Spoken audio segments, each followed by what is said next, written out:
This week, the world marks 70 years since Allied forces defeated Hitler's army. RT International is bringing you special coverage dedicated to the victory. Today, we're going back to the beginning of the war for the Soviet Union, when the enemy was literally at the gates.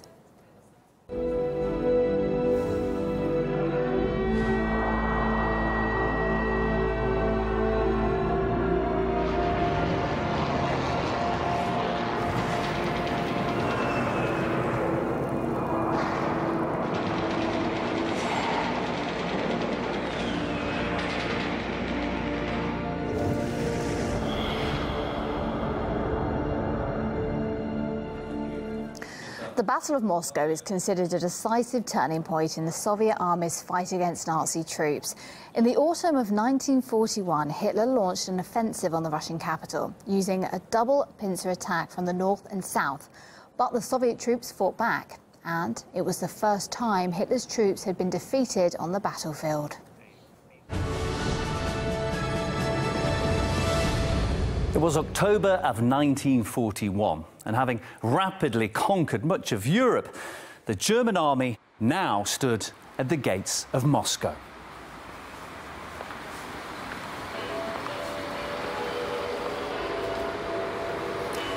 The Soviet capital braced to defend itself, digging trenches and laying down barbed wire.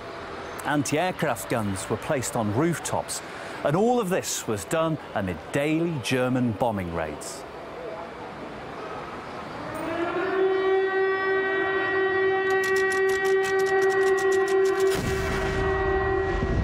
The Nazis were dropping incendiary bombs, and the Soviet Air Force took to the skies in a bid to stop the Luftwaffe's destructive push.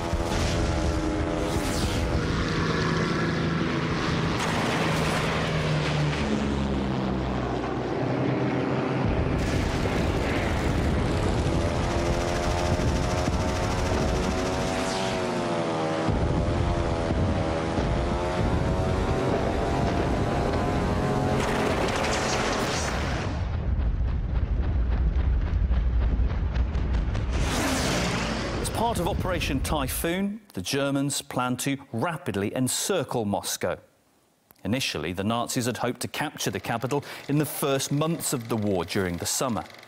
But the resistance put up by the Soviets threw the German machine off course and exposed the Nazis to something they weren't planning for: the severe Russian weather.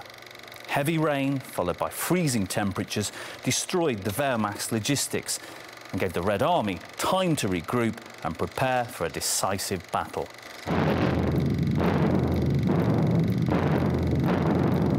Almost 1 million Soviet soldiers would die in this battle, which saw the Wehrmacht's advance stopped.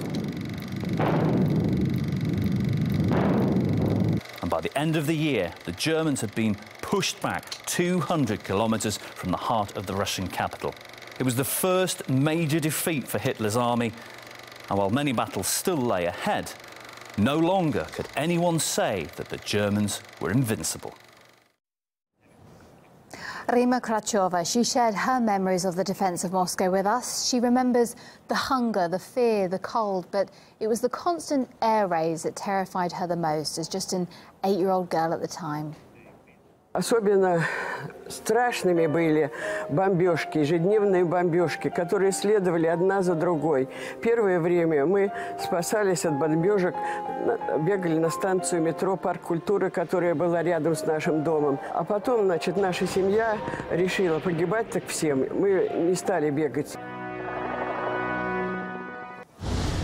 Head to RT.com for more war witness accounts and special reports on the anniversary of the Great Victory. And stay with RT International for our special coverage throughout the week as we mark 70 years since the defeat of Nazism.